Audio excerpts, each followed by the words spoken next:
नमस्कार, ओम शांति। बहुत बहुत स्वागत और अभिनंदन आप सभी का 26 मार्च 1970 की अव्यक्त मुरली चिटचैट में। तो आज प्यारे श्री बाबा ने महारथीपन के गुणों और कर्तव्यों पर बहुत दिल को छू लेने वाली महत्वपूर्ण बातें समझाई हैं। ऐसा लगता है मानो बाबा बिल्कुल करीब आकर हाथ पकड़कर हमें हमारी मंजिल दिखा रहे हों।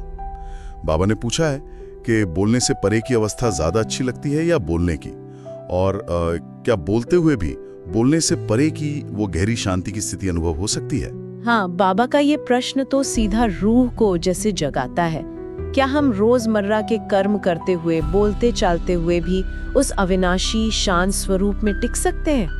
बाबा कहते हैं न सिर्फ हो सकता है, बल्कि जो महारथी बच्चे हैं उनके लिए तो ये सहज और स्वाभाविक होना चाहिए।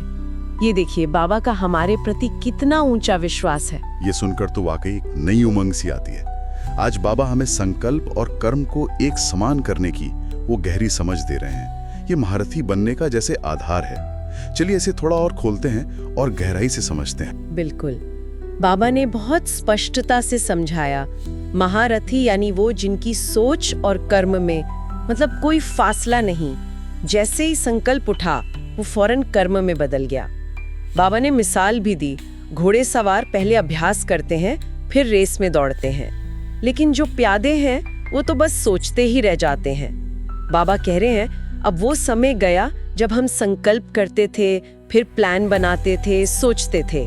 अब तो स्थिति ऐसी चाहिए कि जो संकल्प वही स्वरूप, वही कर्म, इसमें देरी नहीं। वाह, संकल्प और कर्म की ऐसी एकता, यह अवस्था कितनी शक्तिशाली होगी। लेकिन बाबा इस मंजिल तक पहुंचने के रास्ते में जो रुकावटें हैं ना, उन पर भी रोशनी डालते हैं, और यहाँ बात वाकई दिलचस्प और बहुत ध्यान देने योग्य हो जाती है। बाबा कहते हैं कि मैं और मेरा, बस ये दो शब्द ही हमें नीचे गिराते हैं। सुनने में कितने आम से शब्द हैं, पर बाबा इनका कितना गहरा अर्थ बता रहे हैं। ये बहुत ही महत्वपूर्ण इशारा है, शायद सबसे बड़ा सबक है ये। बाबा समझाते हैं कि सिर्फ स्थूल देह अभिमान छोड़ना, यानी मैं शरीर हूँ, ये भाव छोड़ना ही काफी नहीं है। उससे भी सूक्ष्म अहंकार है। मैं समझती हूँ, मैं बहुत ज्ञानी हूँ, मैं बुद्धिमान हूँ, है ना। मेरा अनुभव, मेरी सेवा, ये मैंपन और मेरापन ही तो माया का महीन जाल है। बाबा ने युक्ति भी दी है कि जहाँ भी मन में मैं शब्द आए, वहाँ फौरन बाप दादा याद आए, और जहाँ मेरा या मेरी समझ आए, वहाँ तुरंत श्रीमत याद आए। इन दो शब्दों को बाबा कहते हैं पूरी तरह मिटाना है।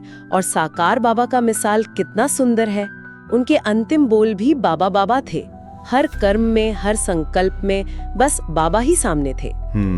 इसका मतलब है संपूर्ण समर्पण, हर पल बाबा की याद और श्रीमत का आधार। ये तो पुरुषार्थ की बहुत गहराई में ले जाता है। और फिर बाबा उपराम अवस्था की बात करते हैं। ये अवस्था क्या है और इसका मैंपन मिटाने से क्या संबंध है? उपराम यानी डिटैच्ड, लेकिन सिर्फ बाहरी चीजों से नहीं। ये समझना जरूरी है। बाबा कहते हैं अपने इस देह से उपराम, अपने पुराने संस्कारों से उपराम, और यहाँ तक कि ये मेरे संस्कार हैं, इस मेरेपन के भाव से भी उपराम होना। एकदम साक्षी, दृष्टा होकर अपने आप को देखना। बाबा ने एक कड़ा लेकिन बहुत स्पष्ट उदाहरण दिया। जैसे कोई चीज क्रिमिनल होते हैं तो उसे टच भी नहीं करते ना, वैसे ही जो संस्कार, जो संकल्प बाप दादा समान नहीं है, उन्हें संकल्प में भी आने नहीं देना, मतलब टच नहीं करना। बुद्धि एकदम प्लेन चाहिए, साफ आईने की तरह। जब बुद्धि ऐसी साफ होगी, कोई बोझ नहीं होगा, तभी तो प्यारे बाप की याद सहज और निरंतर होगी ना। तभी उनका प्यार और शक्ति अनुभव होगी।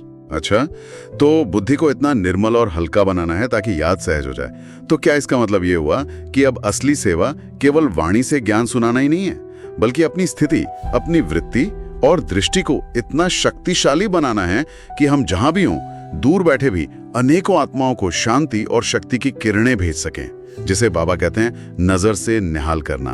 हाँ, बिल्कुल। बाबा स्पष्ट कह रहे हैं कि अब मुख्य सर्विस यही है, अपनी साइलेंस की शक्ति से, अपनी पावरफुल वृत्ति और पवित्र दृष्टि से आत्माओं के संस्कारों को बदलना। जब हमारी वृत्ति दुनिया की बातों से, देहाभिमान से, मैं मेरे से पूरी तरह क्लियर और उपराम होगी, तब बेहद की सर्विस ऑटोमेटिकली होगी। बाप दादा तो गुप्त है, लेकिन बच्चों को प्रत्यक्ष होना है। कैसे? अपनी संपूर्ण फरिश्ता स्थिति द्वारा, अपने चलन और चेहरे द्वारा, कि लोग देखकर कहें कि इनमें जरूर कोई विशेष शक्ति है, ये जरूर भगवान के बच्चे हैं। ये तो सेवा का कितना ऊंचा लक्ष्य है।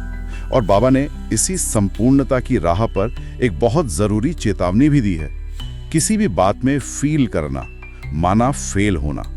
ये सुनने में थोड़ा कठोर लगता है, लेकिन इसका क्या मतलब है गहराई में? देखिए, बाबा हमें फाइनल परीक्षा के लिए तैयार कर रहे हैं। फील करना यानी किसी के व्यवहार से, किसी की बातों से, सेवा की परिस्थितियों से या अपने ही किसी संस्कार से अगर मन में दुख हुआ, हलचल हुई, बुरा लगा, तो बाबा कहते हैं समझो हम उस सब्जेक्ट में फेल हो गए। महारथी कभी फील नहीं करता, वो हर बात को ड्रामा समझकर साक्षी होकर देखता है और बाप को याद करता है। बाबा चाहते हैं हम फ्लॉलेस बने, संपूर्ण बने, जैसे साकार बाबा थे।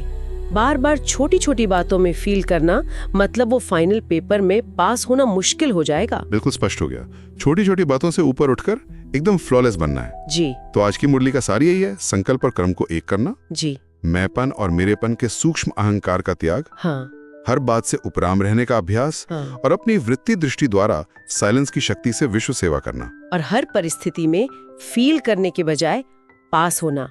माँ बाप कितने प्यार से हमें हमारी सर्वोच्च स्थिति का अनुभव कराना चाहते हैं। और जाते जाते गहरा विचार सबके लिए छोड़ जाते हैं। बाबा ने व्यर्थ संकल्पों की उत्पत्ति की तुलना किससे की? बर्थ कंट्रोल से।